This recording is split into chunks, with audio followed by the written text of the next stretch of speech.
Good evening all, and welcome. Tonight we're going to be delving into the heart of cemeteries for some truly spooky stories. We also have the pleasure of being joined by Matthew Emmett, whose voice you may recognize if you've been listening to this channel for a while as the former host of Frictional Daily. In any case, I hope you enjoy. So, get comfortable and let the darkness take control. A number of years ago, I was walking through the cemetery one late evening with my dog. It was my custom to do this, and I was having a smoke while talking to my girlfriend on the phone, letting my dog run around. The cemetery itself is closed off with fences to not disrespect the graves, and my dog was running around the park area, free to do whatever he needed, and I was just following him around while focusing on my phone call. Just as I was talking to her, she was telling me something about some shoes she got on a discount, when I look over to my dog and I can't see him. I start twisting my head frantically, and out of the corner of my eye I see something move. I twist expecting to see my dog, but I see a transparent figure glide past me. The strangest thing about it is they were walking along a path, or well, should I say gliding, but their feet and half their legs were not on the floor. It's hard to describe. It's almost as if there was a subfloor underneath where I was standing and they were walking along that. Their legs moving briskly and then vanishing about 3 seconds later. I stopped talking.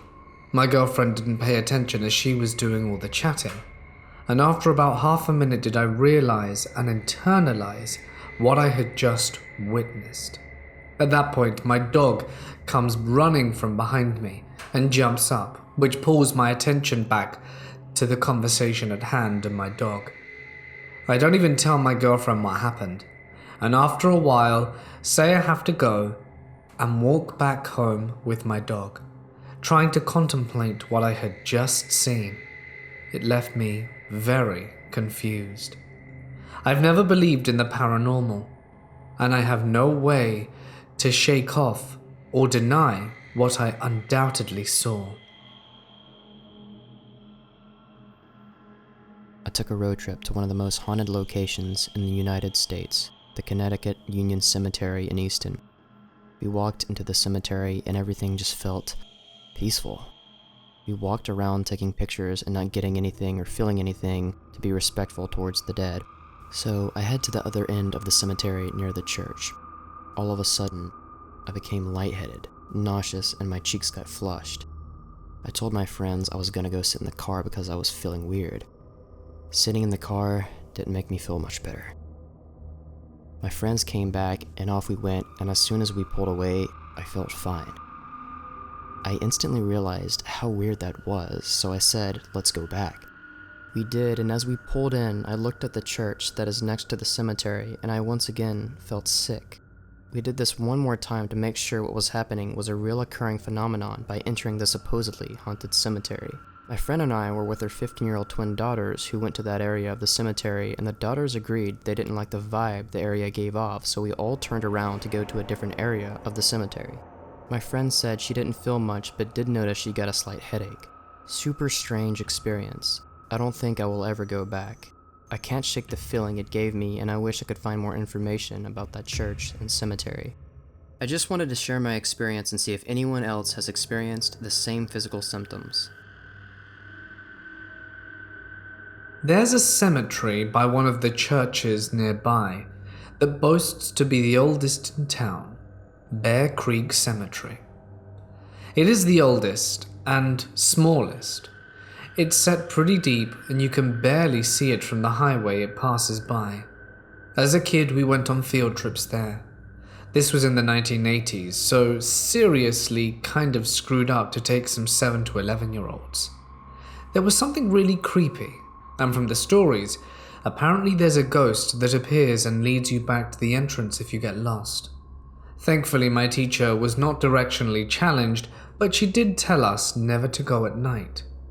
According to what I was told, some teenagers from Evergreen High School were being stupid and got locked in. The cemetery closes at 7 p.m. The cemetery closes at 7 p.m., at least when I was a kid. It may be earlier now, and the gate is impossible to climb.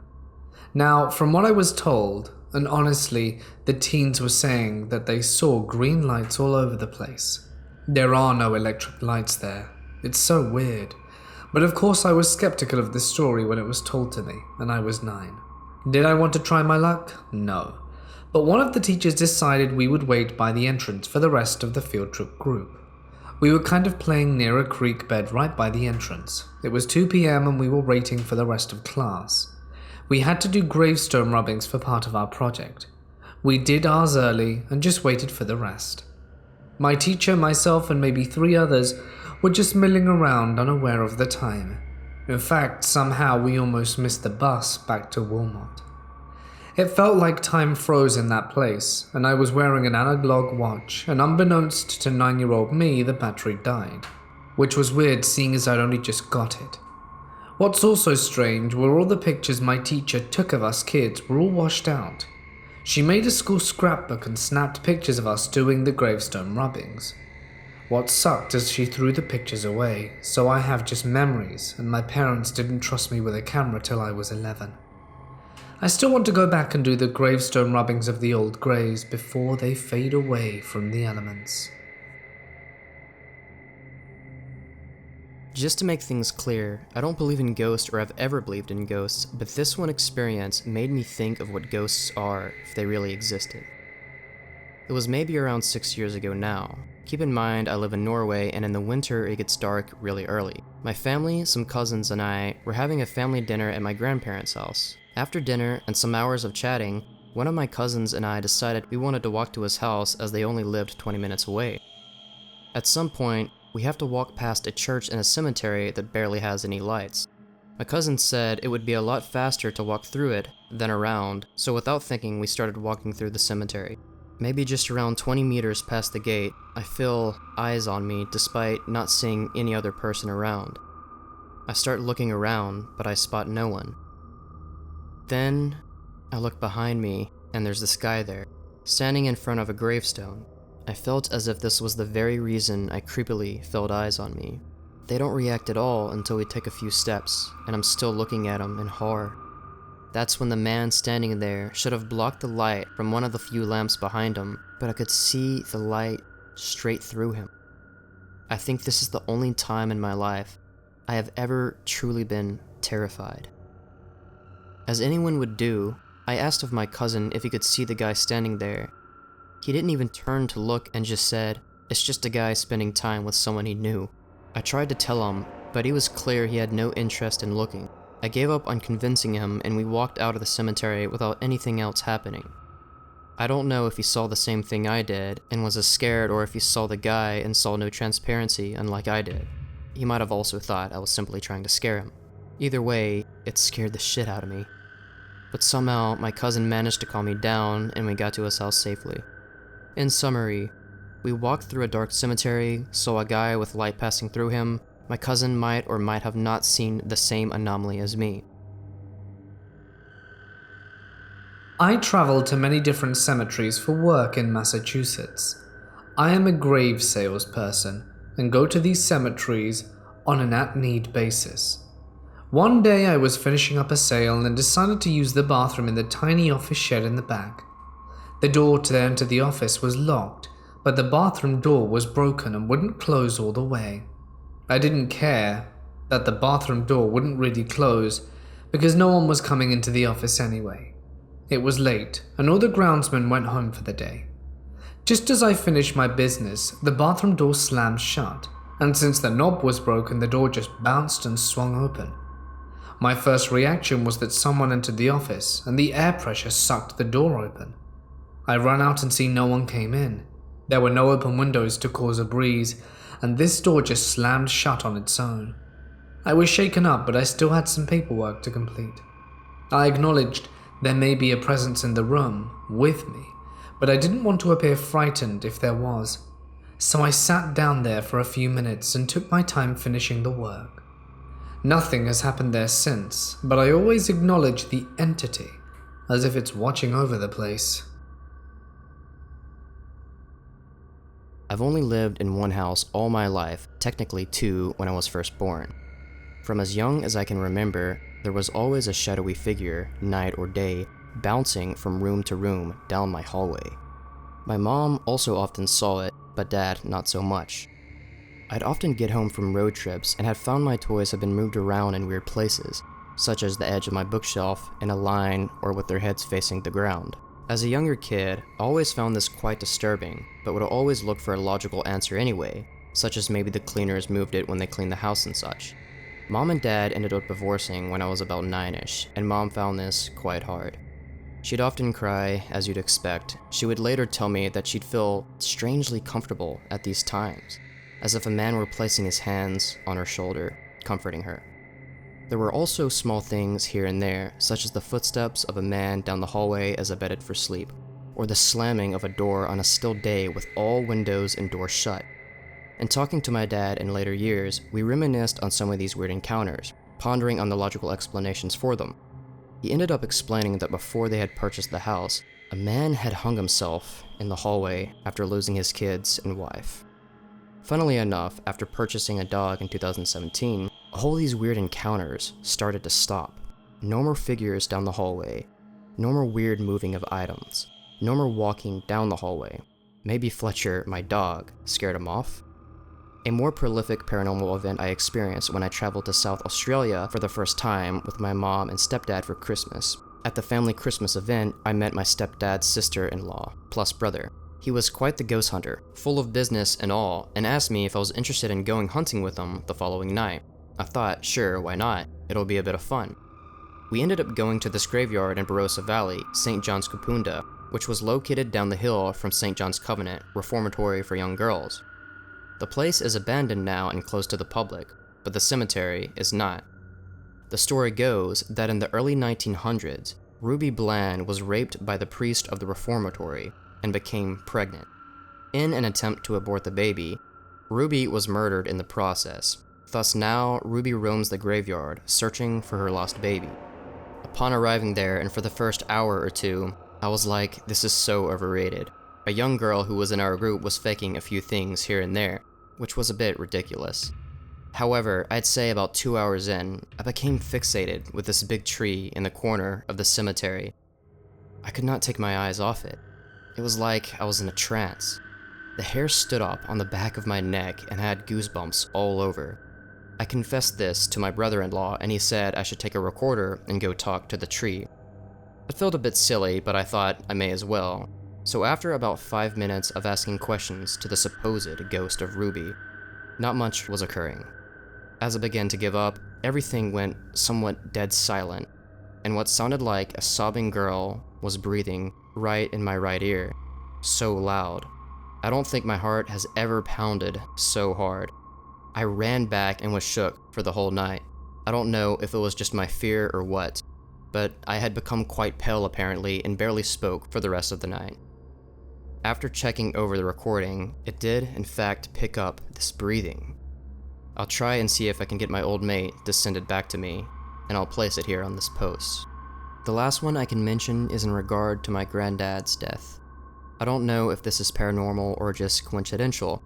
About a month before his death in January 2014, I suffered probably my only incident of sleep paralysis ever, in which I fell into a grave in my dream, and suddenly woke to be buried alive in my own bed.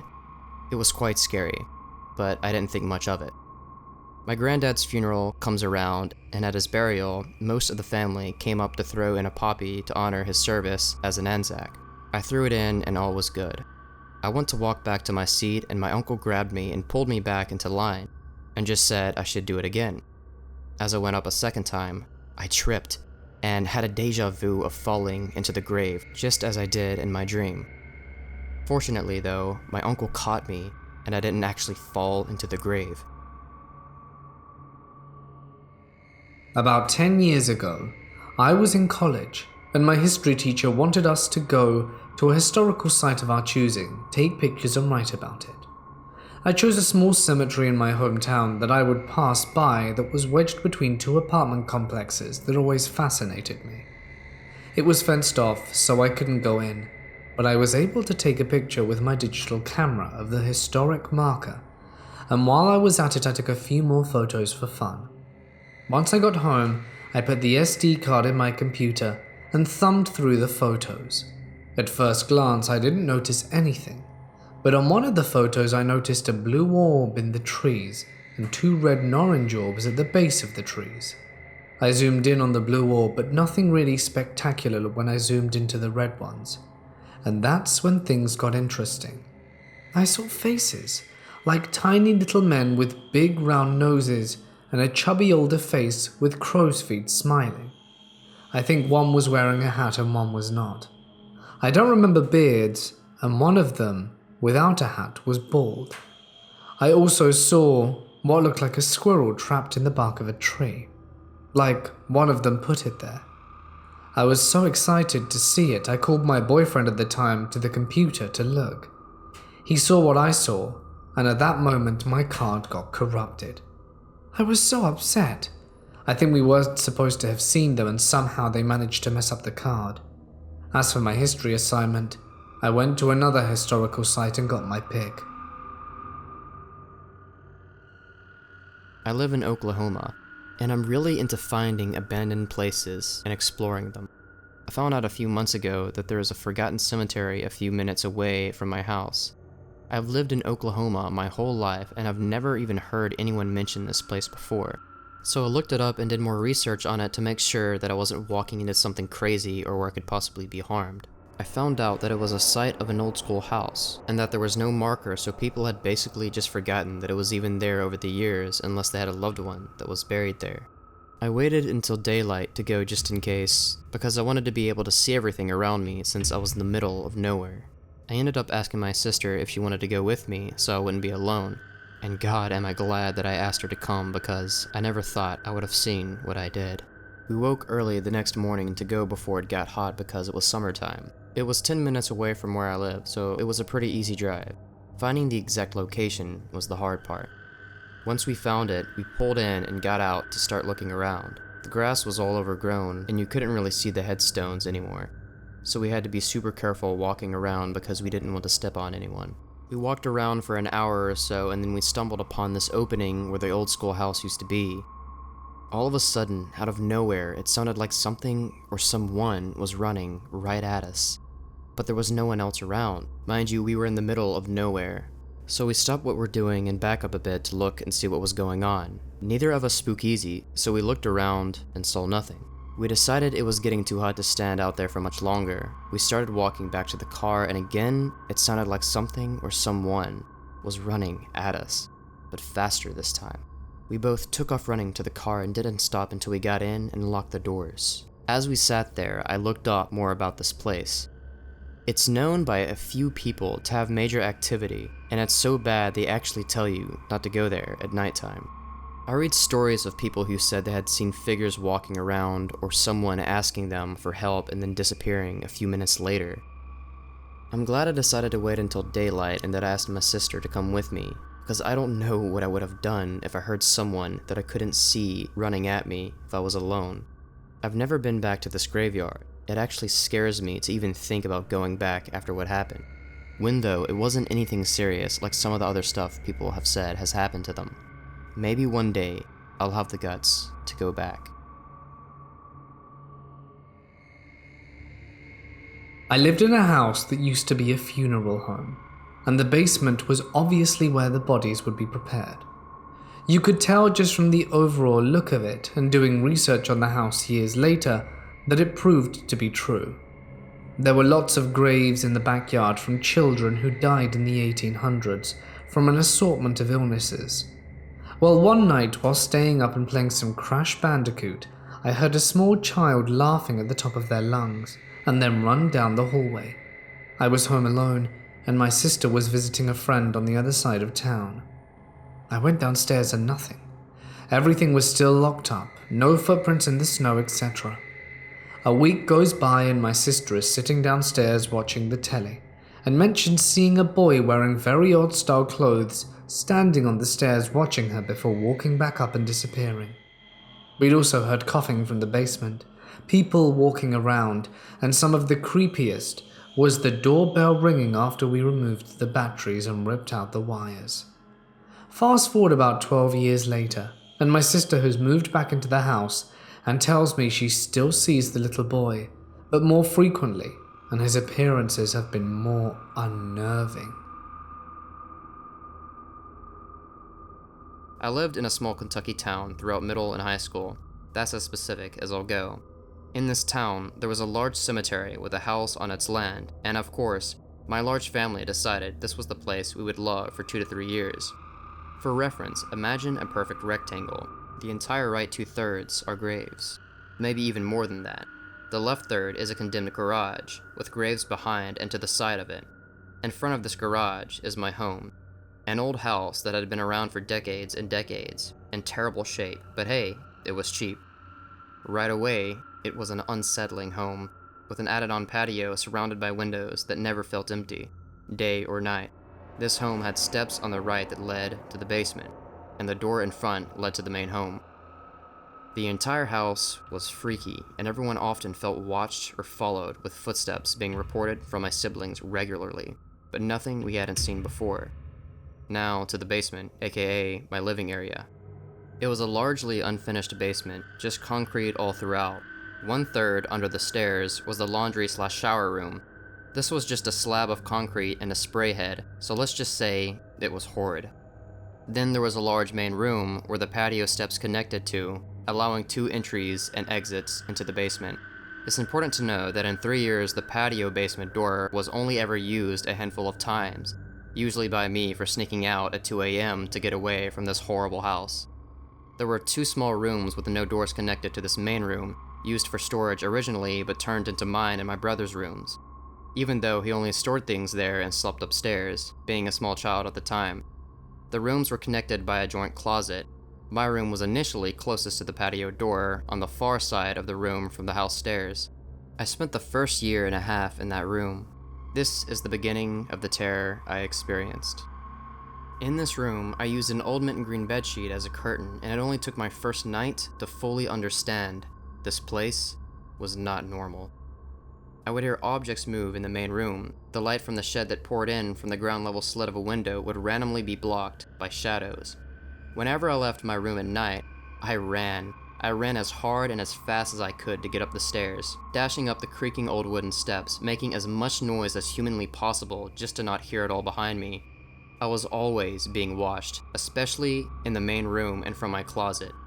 I was 15 at the time, so not an 8-year-old afraid of the dark. But I could feel eyes drilling into me, the malevolence of this main room, as I tore through the darkness to go upstairs. I slowly started to sleep less and less, waking up before my parents and pretending I had dozed off on the couch to explain why I was afraid of the basement at all times. I never told them why until last year. As unsettling and terrifying as this was, my room felt, well, fine. Aside from the closet that connected to the other room, a closet I never opened unless I had to, it was fine.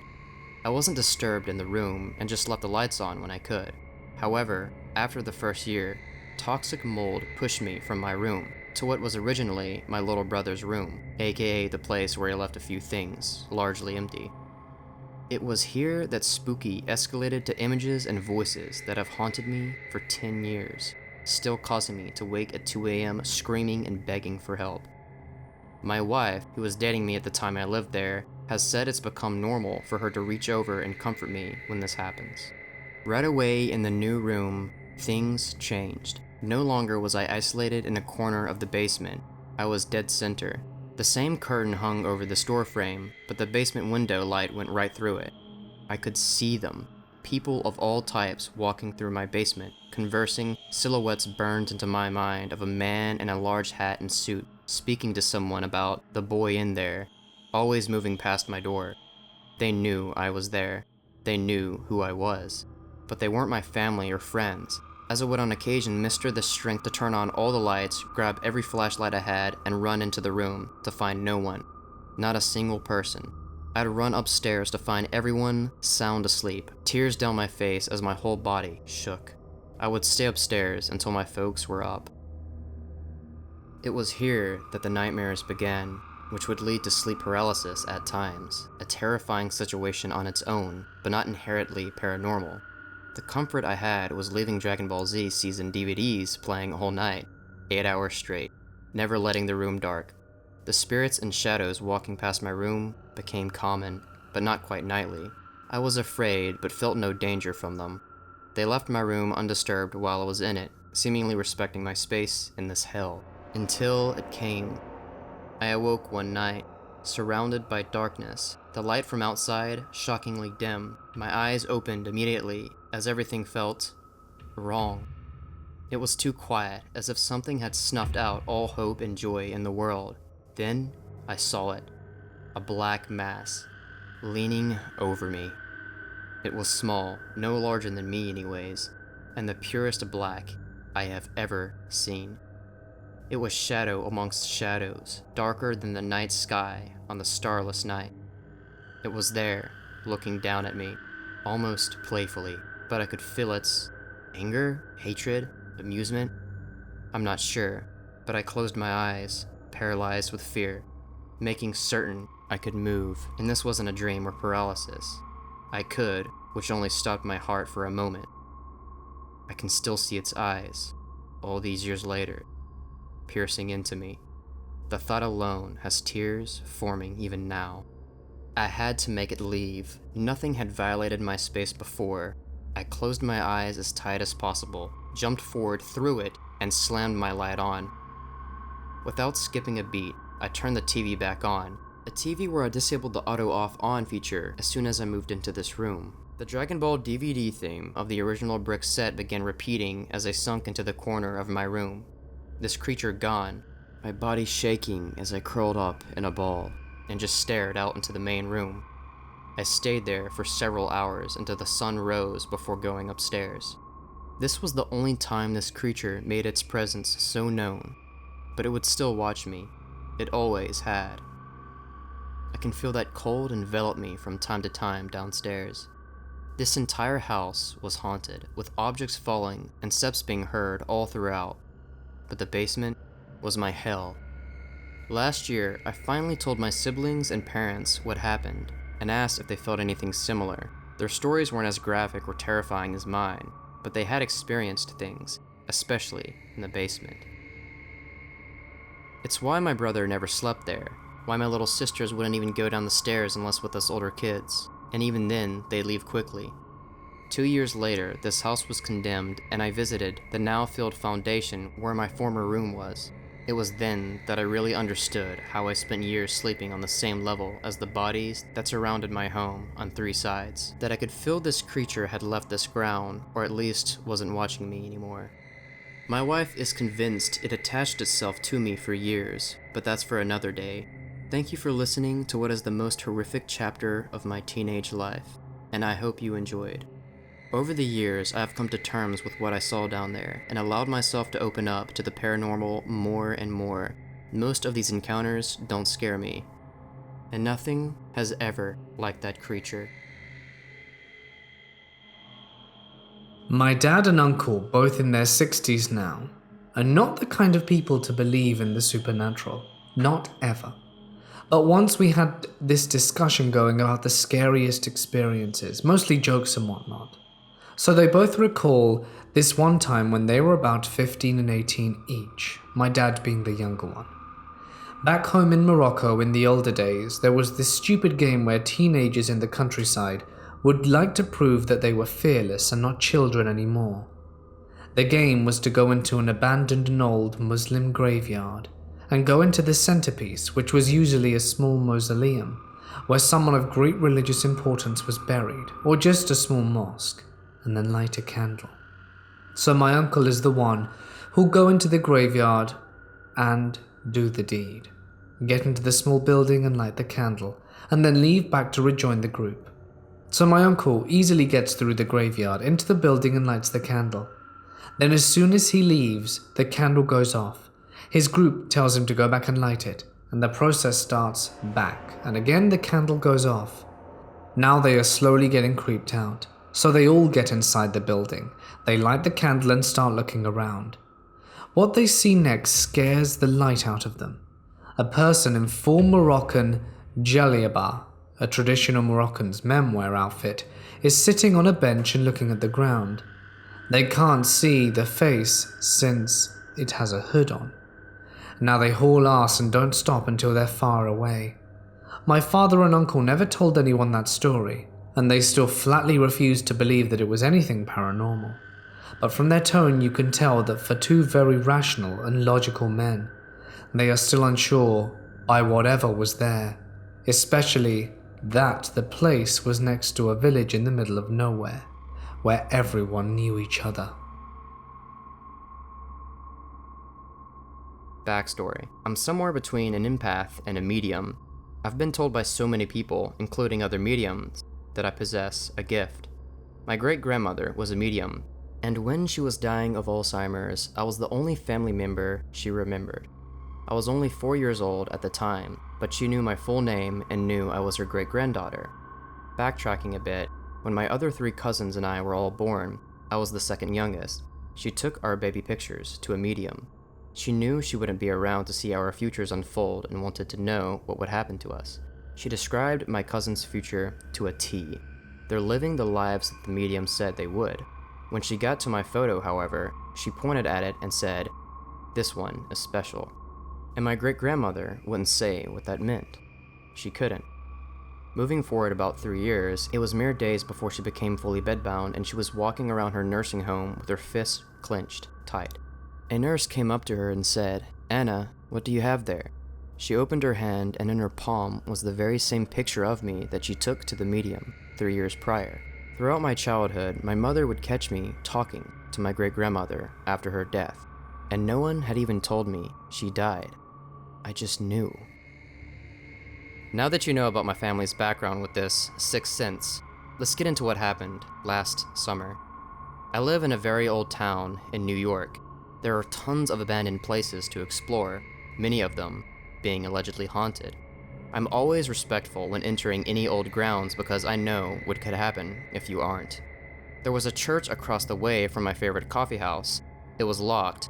They were doing some construction next to it, and after staring at it for weeks every time I was on the patio at the coffee house, I decided to go over there.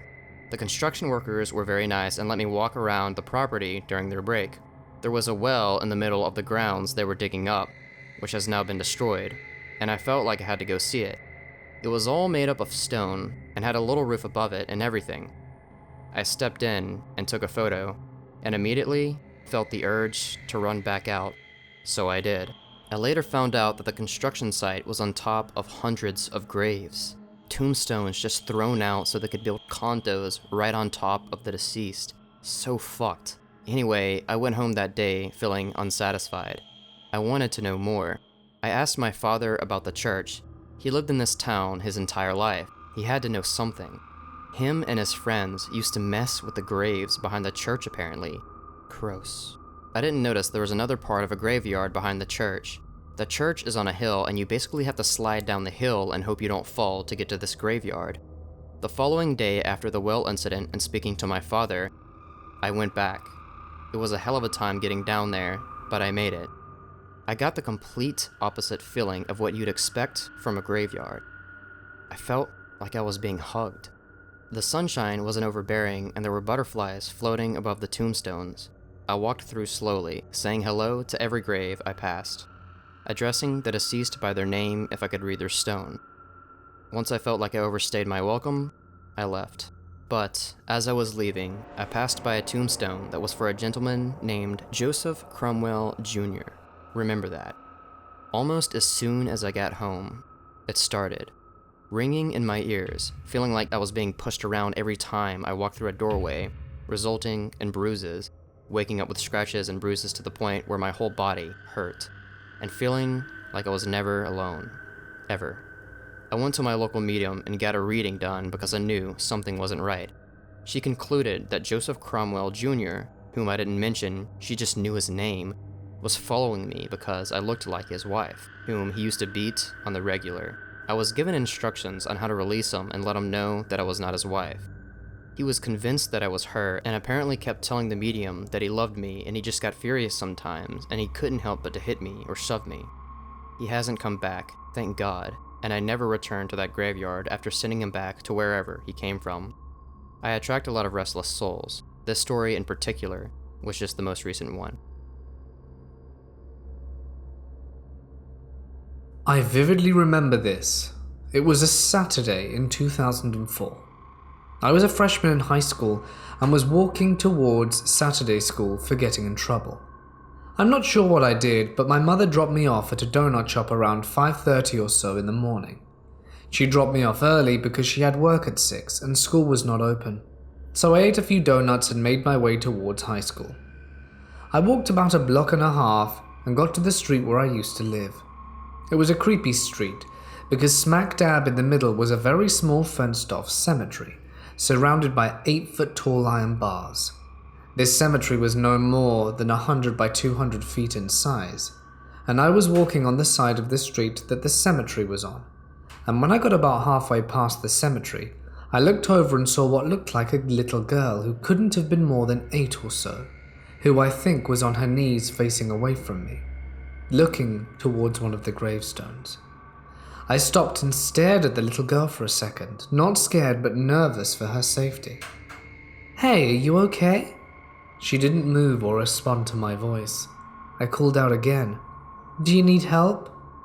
The second time I called out, I reached and sort of hit the iron fence to get her attention. When I hit the fence, the girl turned her body and looked in my direction. The second her eyes met mine, I felt an immediate feeling of dread and unbelievable fear. Her eyes were glowing like a cat's with a light shining on them, but not bright. She then stood up and took a step towards me. That's when someone in my head said run. I turned tail and ran as fast as I could past the cemetery. I ran, and then it felt like something was fast behind me, but I didn't look back. As I was about 100 yards past it, I heard a quick shuffling of feet behind me, and a sort of whispering that I couldn't understand in my ear. I didn't stop, and when I turned past the block, it all ended. I caught my breath, and for a few minutes I just sat there and thought about what just happened. I then made my way to Saturday school, and I really didn't tell anyone for a few years. For a while I would tear up when I think about what happened, but I'm almost kind of okay with it. I never had an explanation for this one. I'm rather skeptical about paranormal stuff. I was out with some friends during the night and had the genius idea to go to the town's graveyard, thinking it could be really funny to see what happens. Of course, we all kinda knew nothing would happen, but we went anyway. We entered it and walked towards the middle. In almost no time, we were there for literally 1 minute, I heard one of my friends scream. I turn over, and she says she saw something cross the path really fast behind us. At least behind me, I don't remember where everyone was looking. We, being sensitive young teens, all panicked and started to run towards the nearest exit. But it doesn't end there. While we were running, I felt something go past me to my right. Not only did I feel it, but I heard its steps on the ground. It was in fall, so there were a lot of leaves everywhere. It was almost like I saw it, except I didn't. We exited the graveyard pretty fast. When we were talking about it, the same friend who originally saw the thing cross the path told me that she saw the thing go past her to her left, cross the path while running in the same direction as us, and go past me to my right. She was dead serious. And it's scary that she described the same thing that I saw. Still, I have no idea what happened to this day. This was about 3 years ago. I'm an Eagle Scout. Therefore, I've camped a lot in my lifetime. One of my favorite places to camp, however, is First Landing State Park, formerly known as Seashore State Park in Virginia Beach. The place is rich with lore, stories, and tales of the Native Americans who once inhabited there. There are many tales of the burial grounds on the hiking trail side of the park. The burial grounds have been fenced off, and no one set foot in there for years, as according to legend, it may anger the spirits watching over it. One particular night, in one of my favorite sites at the park, A few friends and I were telling cliché ghost stories around the fire.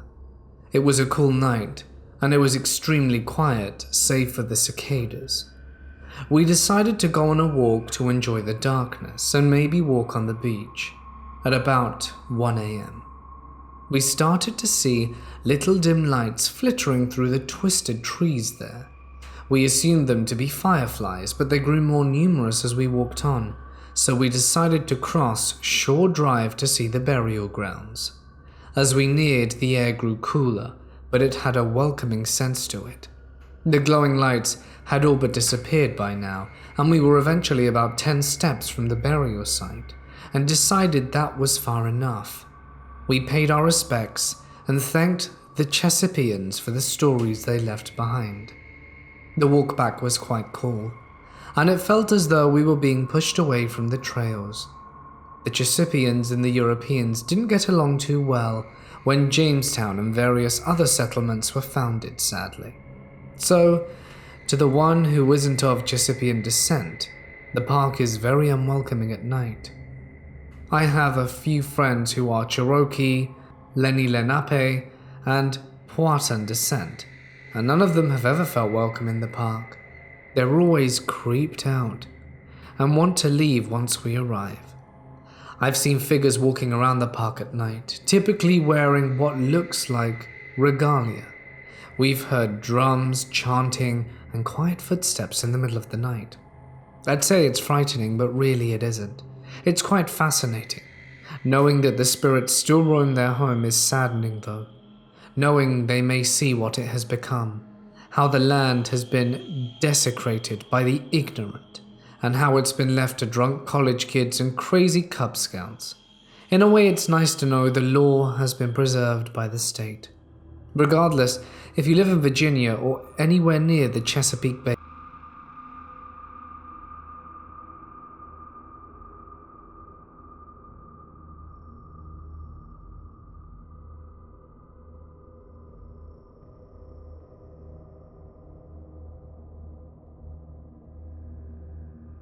Thank you so much for watching another Mortis Media video, featuring your current narrator, Matthew Emmett. I've been following Mortis Media since the beginning and spend every other night listening to these stories to spark some inspiration for my horror content or to help put me to sleep, mind you if my nightstand lamp is on. So back when I hosted my horror game analysis channel back in 2016, when I was called Frictional Daily, I had collaborated with this channel. It was a lot of fun, but you may already know if you've seen these older collabs, I wasn't an expert at this whole narration thing. So I hope you enjoyed this new narration with all the improvements I've worked on achieving over time. After handing over my horror game channel to a friend, him renaming the channel to Midnight Researcher, as I was exhausted hosting a channel of mainly horror game fans, I decided to create my new channel name, Matthew Emmett, my real name. On this channel, there is no limit to horror content I want to make. I will say though, often I like to explore horror subgenres such as cosmic horror, the fear of the unknown, the fear of what lurks in the shadows or out in the vast cosmos. I'll be publishing analysis videos on horror movies, yes, even horror games at times, such as Amnesia Rebirth, Resident Evil, Silent Hill, Penumbra, as well as reacting to and covering very obscure content like in my top 5 horror internet videos analyzed video. I will also be narrating horror stories as well, like on this channel, allegedly true stories and creepypastas to appeal to all horror audiences. And though I have various ideas already in store for what's to come, this channel is moldable by the audience. It's partly up to you what horror content I post, so I'm already looking at the comments for suggestions. Being as OCD as I am, I will be organizing each type of video in the respectful playlist, so horror fans can binge watch exactly the specific type of content they want to. Struggling to find the kinds of horror videos you have a taste for won't be an issue. The channel has just started, so you're not going to see much on there yet, but right after this recording, I have a lot of time to work on my next project, a video on some of my own creepy, arguably supernatural life experiences. On some occasions, you'll see videos on the content creator himself, someone who has had a passionate voice for the horror genre their whole life. The art style and vignettes on my channel are made to feel authentic, yet they should definitely appeal to you Silent Hill fans, who would be familiar with the game's other side textures being rusty and blood red. This is the theme and mood I'm going for. I also create my own custom horror music that is royalty-free, and I make a lot of it with the inspiration taken from the Silent Hill games, composer Akira Yamaoka and Frictional Games composer Miko Tamiya. So, if what I just described sounds like an intriguing horror channel to you, check out the link provided in the description and subscribe. This is just the dawn of a new horror YouTube channel.